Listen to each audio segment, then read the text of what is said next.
Okay, chapter number 2 solution, એનો આપણે નીટનો topic discuss કરી રહ્યા છે. આજનો આપણો ટોપિક છે colligative properties.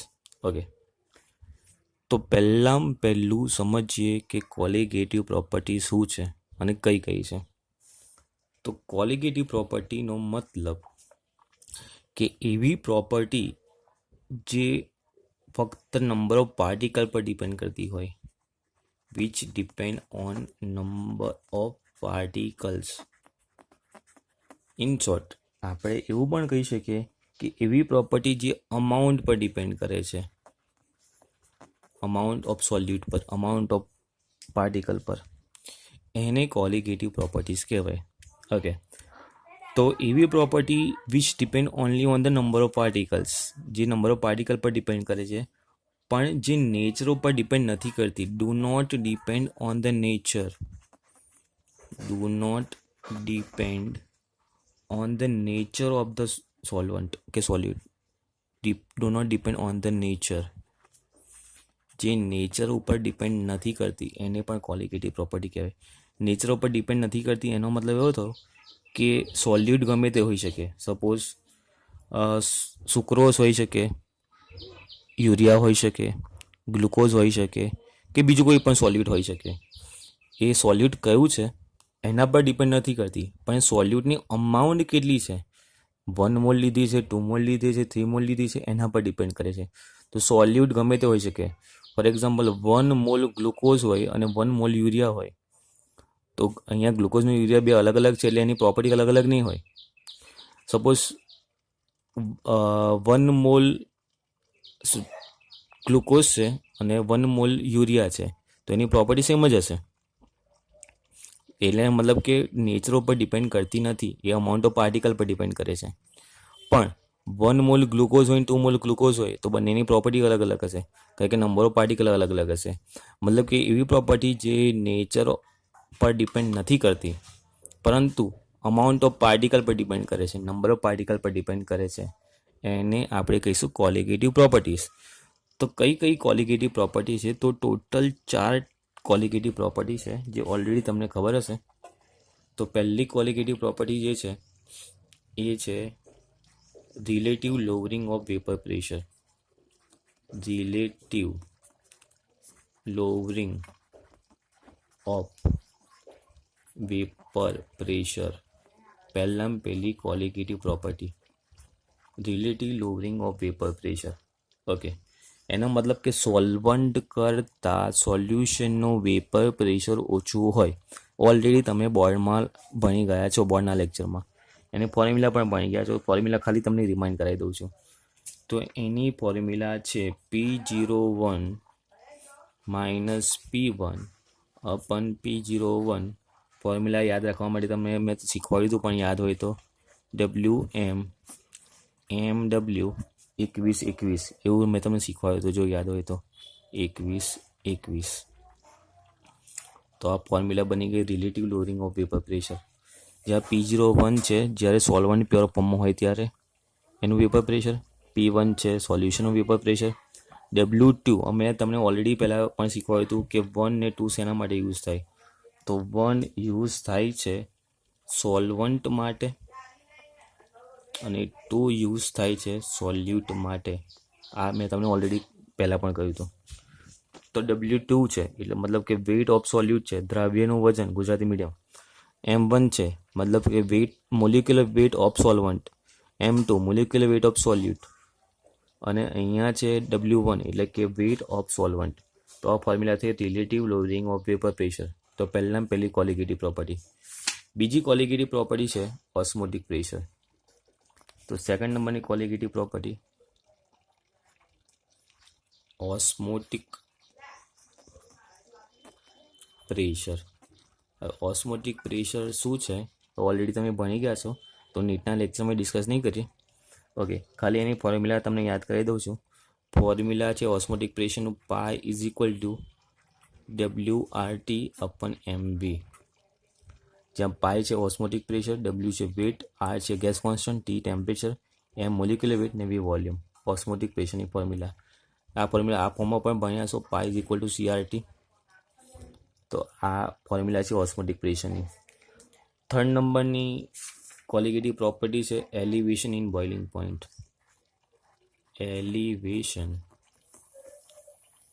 In boiling point. Okay, boiling પોઈન્ટમાં વધારો, સાપેક્ષ વધારો.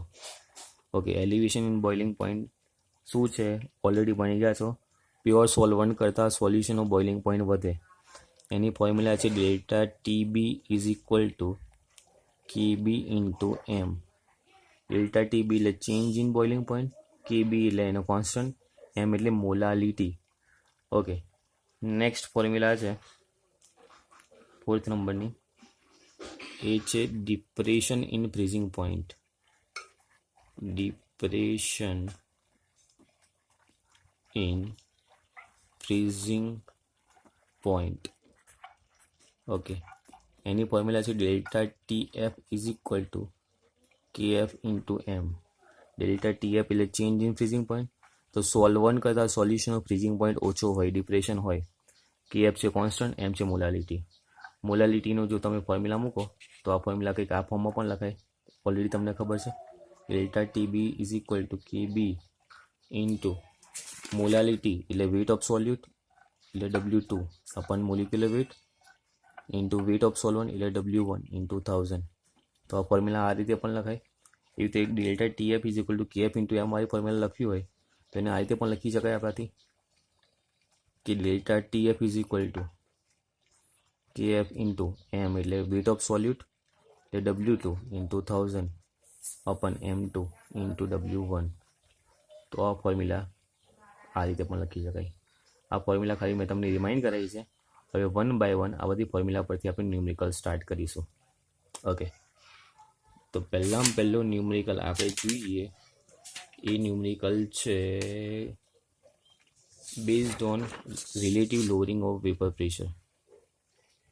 તો ફર્સ્ટ ન્યુમેરિકલ આપણે સ્ટાર્ટ કરીએ. ક્વોલિટેટિવ પ્રોપર્ટીઝનો ફર્સ્ટ ન્યુમેરિકલ છે relative lowering of vapour pressure વાળો. ઓકે, તો ક્વેશ્ચન છે એક આ ટાઈપનો. ઓકે, 298 કેલ્વિન ટેમ્પરેચર પર પ્રેશર ઓફ વોટર આપ્યું છે. પ્રેશર ઓફ વોટર એટલે P01 આપ્યો છે આપણને. Numerical number 1. P01ની વેલ્યુ આપણને આપી છે, કેટલી આપી છે? 23.75 mmHg. ઓકે, કયું છે calculate the vapour pressure of at the same temperature. તો આપણને વેપર પ્રેશર એટલે કે P1 કેલ્ક્યુલેટ કરવાનું છે. પણ આપણને આપ્યું છે 5% સોલ્યુશન ઓફ યુરિયા. 5% જે યુરિયાનું સોલ્યુશન છે એનું વેપર પ્રેશર કેલ્ક્યુલેટ કરવાનું કહ્યું છે. ઓકે, તો ક્વેશ્ચન કંઈક આ ટાઈપનો છે. આપણને વોટરનું વેપર પ્રેશર એટલે કે P01 આપ્યું છે. સોલ્યુશનનું વેપર પ્રેશર P1 કેલ્ક્યુલેટ કરવાનું છે. અને આપણને 5% યુરિયાનું સોલ્યુશન આપ્યું છે, એનું પ્રેશર કેલ્ક્યુલેટ કરવાનું છે. અહીંયા P1 લઈએ કે PS લઈએ, ચલો સોલ્યુશન માટે અહીં PS લઈ લઈએ. સોલ્યુશનનું વેપર પ્રેશર કેલ્ક્યુલેટ કરવાનું છે. ઓકે, તો 5%નો મિનિંગ શું થાય? તો અહીંયા આપણને આપેલું છે 5% એક્વિયસ સોલ્યુશન. 5% એક્વિયસ સોલ્યુશન યુરિયાનું. એનો મિનિંગ થાય કે 5 ગ્રામ યુરિયા એ 100 ગ્રામ સોલ્યુશનમાં ડિઝોલ્વ થયેલું હોય. 5%નો મિનિંગ એવો થાય 5 ગ્રામ યુરિયા 100 ગ્રામ સોલ્યુશનમાં ડિઝોલ્વ થયેલું હોય. ઓકે, તો અહીંયા માસ ઓફ સોલ્યુશન કેટલું મળ્યું આપણને? તો માસ ઓફ આ મળી ગયું માસ of solution 100 gram. Mass of solution. Okay, તો 100 ગ્રામ અને આ 5 ગ્રામ શું થયું? માસ ઓફ સોલ્યુટ થયું. માસ ઓફ સોલ્યુટ દ્રાવ્યનું વજન અને આ દ્રાવણનું વજન થયું. ઓકે, તો આપણે એવું કહી શકીએ કે માસ ઓફ સોલ્યુટ એટલે W2 થયું 5 ગ્રામ. હવે જો 100 ગ્રામ સોલ્યુશનમાં 5 ગ્રામ યુરિયા હોય તો 95 ગ્રામ હશે સોલ્વન્ટ. તો માસ ઓફ સોલ્વન્ટ કેટલું હશે? તો માસ ઓફ સોલ્વન્ટ હશે 100 માઇનસ 5 તો 95 ગ્રામ હશે. તો W1 થયું આપણું 95 ગ્રામ. ઓકે, હવે આપણને P01 આપ્યું છે. P01 23.75 mm Hg આપ્યું છે. હવે સોલ્વન્ટ કોણ છે? એક્વિસ સોલ્યુશન છે, એટલે સોલ્વન્ટ કોણ હોય? વોટર. અને વોટરનું મોલિક્યુલર માસ કેટલું હોય? M1 = 18 ગ્રામ પર મોલ. અને molecular mass of urea M2 એ હોય 60. યાદ ના હોય તો ધ્યાન રાખજો, 60 ગ્રામ પર મોલ. ઓકે, હવે આપણને બધાને ફોર્મ્યુલા તો ખબર જ છે, તો ફોર્મ્યુલામાં વેલ્યુ મૂકીએ. ફોર્મ્યુલા છે આપણી P01 - P1. P1 ના બદલે અહીંયા આપણે PS લીધો છે અપન P01. હમણાં જ ફોર્મ્યુલા ભણ્યા હતા, WM MW 21 એવું ફોર્મ્યુલા ભણાવી હતી હમણાં જ. ઓકે, હવે આ ફોર્મ્યુલામાં વેલ્યુ મૂકીએ આપણે. તો P01ની વેલ્યુ છે 23.75. PS તો શોધવાનું છે અપન 23.75. W2 કેટલું આપ્યું છે? 5 into M1 mass, molecular mass of water 18, M2 60, W1 કેટલું આપ્યું છે? 95. તો બાકી બધી વેલ્યુ મૂકી દીધું. પીએસને સબ્જેક્ટ બનાવીશું. તો આમાં જો પીએસને સબ્જેક્ટ બનાવીશું તો સિમ્પ્લિફાય તમે તમારી રીતે કરી લેજો.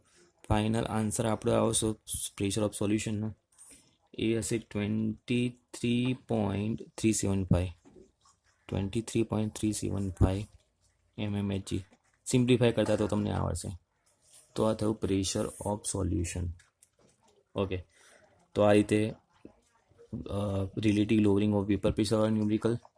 હવે આપણે ન્યુમેરિકલ જોઈશું based on osmotic pressure. Osmotic પ્રેશરના બેઝ પર ન્યુમેરિકલ જોઈએ. Numerical number 2 based on osmotic pressure. Okay, તો ઓસ્મોટિક પ્રેશરમાં શું ન્યુમેરિકલ છે? તો ક્વેશ્ચન છે આપણને આપ્યું છે આઇસોટોનિક સોલ્યુશન. આપણને એવું કહ્યું છે કે 4% સુક્રોઝનું જે સોલ્યુશન છે, 4% સુક્રોઝનું સોલ્યુશન એ 3% કોઈ અનનોન ઓર્ગેનિક સબસ્ટન્સ સાથે આઇસોટોનિક છે. ઇઝ આઇસોટોનિક વિથ આઇસોટોનિક સમઅભિસારીય ગુજરાતી મીડિયમ. તો 4% સુક્રોઝનું સોલ્યુશન આપ્યું છે એ આઇસોટોનિક છે. આઇસોટોનિક વિથ 3% સોલ્યુશન અનનોન છે. અનનોન ઓર્ગેનિક સોલ્વન્ટ માટે, અનનોન ઓર્ગેનિક સબસ્ટન્સ માટે આપેલું છે. Organic substance. ઓકે, તો ક્વેશ્ચન કયા ટાઈપનું છે? 4% સુક્રોઝનું સોલ્યુશન છે એ આઇસોટોનિક છે 3% solution of unknown organic substance સાથે. અને આપણને કહ્યું છે કે જે અનનોન ઓર્ગેનિક સોલ્વન્ટ છે તો એનું મોલિક્યુલર માસ શોધવાનું છે. તો મોલિક્યુલર માસ શોધવાનું છે અનનોન ઓર્ગેનિક સોલ્વન્ટનું. ઓર્ગેનિક સબસ્ટન્સનું જે અનનોન આપ્યું છે એનું મોલિક્યુલર માસ શોધવાનું કહ્યું છે. ઓકે, હવે આઇસોટોનિક છે તો એનો મતલબ કે બંનેના ઓસ્મોટિક પ્રેશર સેમ હોય. તો જો આના 4%નો મતલબ શું થાય? તો આનો 4%નો મતલબ થાય કે 4 ગ્રામ સુક્રોઝ એ 100 ગ્રામ સોલ્યુશનમાં ડિઝોલ્વ થયેલો હોય. ઓકે, અહીંયા 3% મતલબ શું થાય કે 3 ગ્રામ જે અનનોન સબસ્ટન્સ છે તો 3 ગ્રામ સબસ્ટન્સ એ 100 ગ્રામ સોલ્યુશનમાં ડિઝોલ્વ થયેલો હોય. હવે બંને આઇસોટોનિક છે એટલે મતલબ કે બંનેની પાઈ1ની વેલ્યુ કેવી થવી જોઈએ? આને પાઈ1 અને બંનેની પાઈની વેલ્યુ સેમ થવી જોઈએ. આના પાઈને પાઈ1 કહી દે, અને પાઈને પાઈ2 કહી દે.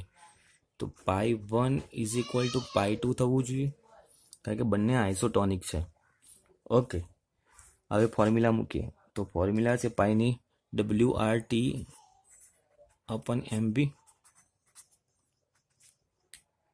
WRT upon MV. આના માટે W1 કહી દઈએ, M1 V1, W1 M1 W2 M2 V2. R ને T તો કોન્સ્ટન્ટ રહેવાના છે, તો RT તો જતા રહ્યા અહીંયાથી, તો અહીંયાથી RT ગયા. ઓકે, W1 આપણને કેટલું છે? 4 ગ્રામ. अपन M1 એટલે એનું મોલિક્યુલર માસ, સુક્રોઝનું મોલિક્યુલર માસ કેટલું હોય 342 હોય. V1 સોલ્યુશન 100 ગ્રામ, V2 સોલ્યુશન 100 ગ્રામ, તો V1 V2 કેન્સલ થઈ જશે, બંને 100 ગ્રામ છે, તો અહીંયા વધશે 4/342. W2 કેટલું છે 3 ગ્રામ.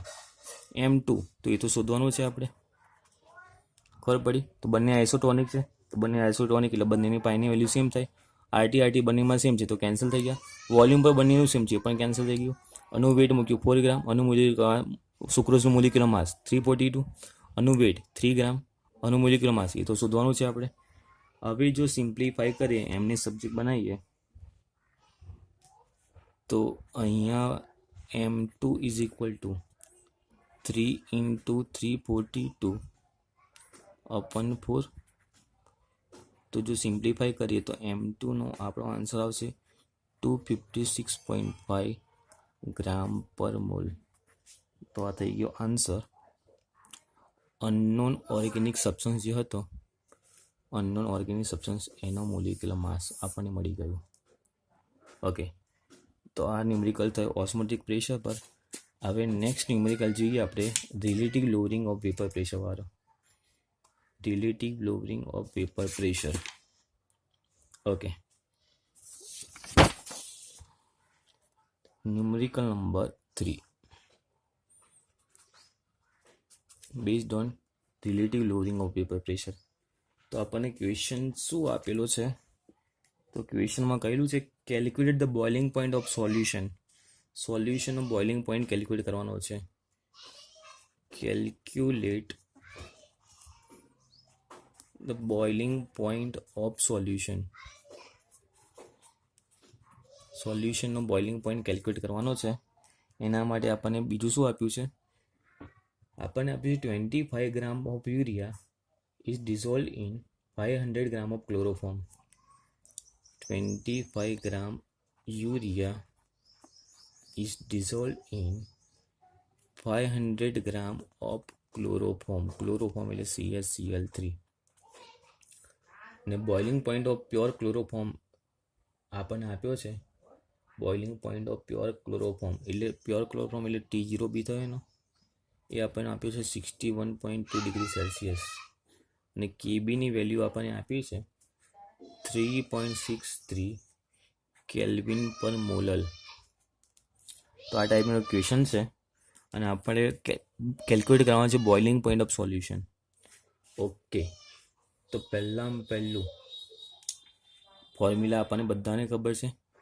ફોર્મ્યુલા છે delta TB is equal to KB into M. M એટલે મોલાલિટી. તો આ ફોર્મ્યુલા આ રીતે પણ લખાય. Delta TB is equal to KB into weight of solute upon molecular weight into weight of solvent into 1000. આ ફોર્મ્યુલા આ રીતે પણ લખાય. ઓકે, હવે ક્વેશ્ચન સોલ્વ કરીએ.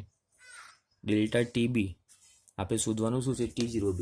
તો T0B આપણને આપ્યો છે બોઇલિંગ પોઈન્ટ ઓફ સોલ્યુશન, એટલે આપણે શોધવાનું છે TB શોધવાનું છે. TB. ઓકે, તો ડેલ્ટા ટીબી શોધીએ તો ડેલ્ટા ટીબી પરથી આપણે TB શોધી શકાય. તો ડેલ્ટા ટીબી માટે ફોર્મ્યુલા આપણને આપેલી છે. કેબીની વેલ્યુ આપણને આપેલી છે. કેબીની વેલ્યુ કેટલી આપે છે? 3.63 ઇન્ટુ W2 એટલે આપણને વેટ ઓફ સોલ્યુટ આપણને આપેલું છે. વેટ ઓફ સોલ્યુટ કેટલું છે? 25 ગ્રામ. સોલ્યુટ અહીંયા 25 ગ્રામ છે ઇન્ટુ 1000 અપન M2 એટલે molecular weight of solute. Molecular weight યુરિયાનું કેટલું હોય? 60 ઇન્ટુ W1 એટલે વેટ ઓફ સોલ્વન્ટ, એ આપણને આપ્યું છે 500 ગ્રામ. સિમ્પ્લિફાઈ કરીએ તો 3.63 ઇન્ટુ 25 ઇન્ટુ 1000 અપન 60 ઇન્ટુ 500. તો સિમ્પ્લિફાઈ કરવાથી આપણો આન્સર આવશે 5.416. આ આવ્યો ડેલ્ટા ટીબીનો આન્સર. આ ફાઇનલ આન્સર નથી, આપણે શોધવાનો છે ટીબી. હવે આપણને બધાને ખબર છે કે delta TB is equal to, તો delta TB is equal to TB minus T0B is equal to 5.416. આપણે શોધવાનું છે ટીબી.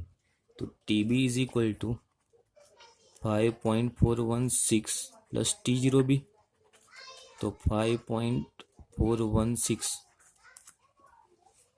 પ્લસ T0Bની વેલ્યુ આપણને કેટલી આપી છે? T0Bની વેલ્યુ આપી છે 61.2, તો પ્લસ 61.2, તો 61.2 પ્લસ 5.416, તો આપણો આન્સર આવશે 66.616 ડિગ્રી સેલ્સિયસ. સેલ્સિયસમાં રાખીએ છીએ, આન્સર સેલ્સિયસમાં માગ્યો છે એટલે. તો આપણને TB મળી ગયો. TB એટલે કે બોઇલિંગ પોઈન્ટ ઓફ સોલ્યુશન. તો boiling point of solution TB મળી ગયો ડેલ્ટા TB પરથી. ઓકે, હવે નેક્સ્ટ ન્યુમેરિકલ જોઈશું આપણે. Numerical number 4 based on freezing point, depression in freezing point વાળું એક ન્યુમેરિકલ જોઈ લઈએ. ઓકે, તો numerical number 4 based on depression in freezing point વાળું જોઈ લઈએ. ઓકે, આપણને આપ્યો છે 45 gram of ethylene glycol. 45 gram ethylene glycol, જેની ફોર્મ્યુલા હોય C2H6O2. એ ડિઝોલ્વ કરેલું છે 600 ગ્રામ ઓફ વોટરમાં. 600 ગ્રામ વોટરમાં ડિઝોલ્વ કરેલું છે. Calculate the freezing point depression. આપણે ફ્રીઝિંગ પોઈન્ટ ડિપ્રેશન કેલ્ક્યુલેટ કરવાનું છે અને freezing point of solution, freezing point depression calculate કરવાનું છે અને આપણે ફ્રીઝિંગ પોઈન્ટ ઓફ સોલ્યુશન એટલે આપણે TF કેલ્ક્યુલેટ કરવાનો છે. ઓકે, હવે આપણને જે વસ્તુ આપી છે 45 ગ્રામ ઓફ ઇથિલિન ગ્લાયકોલ, એટલે આપણને વેટ ઓફ સોલ્યુટ આપ્યું છે, આ વેટ ઓફ સોલ્વન્ટ આપ્યું છે. વેટ ઓફ સોલ્યુટ એટલે W2 આપણને આપ્યું છે 45 ગ્રામ. ઓકે, W1 આપણને આપ્યું છે 600 ગ્રામ. ઓકે, KFની વેલ્યુ આપણને આપી છે 1.86 કેલ્વિન કિલોગ્રામ પર મોલ. KFની વેલ્યુ આપણને આપી છે. ઓકે, અને મોલિક્યુલર માસ ઓફ સોલ્યુટ એટલે C2H6O2નું મોલિક્યુલર માસ જો કેલ્ક્યુલેટ કરીએ એટલે કે M2, તો એ થશે 62 ગ્રામ પર મોલ. ઓકે, હવે આ બધી વેલ્યુ છે એ ફોર્મ્યુલામાં મૂકીએ તો આપણને કેલ્ક્યુલેટ કરવાનું કહું છે ફ્રીઝિંગ પોઈન્ટ ડિપ્રેશન એટલે ડેલ્ટા TF અને TF બંને કેલ્ક્યુલેટ કરવાનું કહું છે આપણને ફ્રીઝિંગ પોઈન્ટ ડિપ્રેશન. ઓકે, તો ફોર્મ્યુલામાં વેલ્યુ મૂકીએ તો delta TF is equal to KF into M. તો KF ઇન્ટુ M એટલે મોલાલિટી, તો weight of solute upon molecular weight into 1000 into W1. આ ફોર્મ્યુલા છે. આ ફોર્મ્યુલામાં વેલ્યુ મૂકીએ તો KFની વેલ્યુ આપણને આપી છે 1.86, W2 આપણને આપ્યું છે 45 ગ્રામ, W2 45 આપ્યું છે ઇન્ટુ 1000 ડિવાઇડેડ બાય આપણને M2 કેટલું મળ્યું હતું? તો M2 મળ્યું હતું આપણને 62 અને W1 આપણને આપ્યું છે 600 ગ્રામ. તો સિમ્પ્લિફાય કરીએ, આ છે 600, ઓકે, આ છે 62. સિમ્પ્લિફાય કરીએ તો ડેલ્ટા TFનો આપણો આન્સર આવશે delta TF is equal two 2.25 kelvin. તો એક આન્સર તો આપણને મળી ગયો ડેલ્ટા TF વાળો. હવે આપણે શોધવાનું છે TF. તો freezing point of pure water કેટલો હોય? પ્યોર વોટરનો ફ્રીઝિંગ પોઈન્ટ એટલે T0Fની વેલ્યુ હોય 100 ડિગ્રી સેલ્સિયસ એટલે કે 273.15 કેલ્વિન હોય. ઓકે, ડેલ્ટા TF મળ્યો છે તો ડેલ્ટા TF પરથી TF કેવી રીતે શોધીશું? તો delta TF is equal two T0F minus TF થશે. T0F minus delta TF is equal two T0F minus TF થશે અને વેલ્યુ આપણને આપી છે 2.25. હવે આપણે સબ્જેક્ટ બનાવવાનો છે TFને, તો TF is equal two T0F minus delta TF થશે. તો TF is equal two T0F minus delta TF. તો T0Fની વેલ્યુ આપણને આપેલી છે 273.15 અને TFની વેલ્યુ આપણને કેટલી મળી? ડેલ્ટા TFની વેલ્યુ આપણને કેટલી મળી? તો ડેલ્ટા TFની વેલ્યુ મળી 2.25. તો 273.15 માઇનસ 2.25 તો આન્સર આવશે આપણો 270.9 કેલ્વિન. તો 270.9 કેલ્વિન આન્સર આવે આપણો TFનો. એટલે આપણને ફ્રીઝિંગ પોઈન્ટ કોનો મળી ગયો? સોલ્યુશનનો. તો આ વસ્તુ ધ્યાન રાખજો. ડેલ્ટા TF મળ્યા પછી સોલ્યુશનનો ફ્રીઝિંગ પોઈન્ટ TF કેવી રીતે કેલ્ક્યુલેટ કરાય? તો delta TF is equal two T0F minus TF. તમારે TFને સબ્જેક્ટ બનાવો તો TF is equal two T0F minus delta TF. T0F એટલે કે જે વોટર હોય એ વોટરનો ફ્રીઝિંગ પોઈન્ટ તો 273.15 માઇનસ ડેલ્ટા TFની વોલ્યુમ મળી 2.25. તો 273.15 માઇનસ 2.25 એટલે 270.9 કેલ્વિન મળી ગયો freezing point of solution. Okay, તો આ રીતે ફ્રીઝિંગ પોઈન્ટ વાળા ન્યુમેરિકલ સોલ્વ કરાય.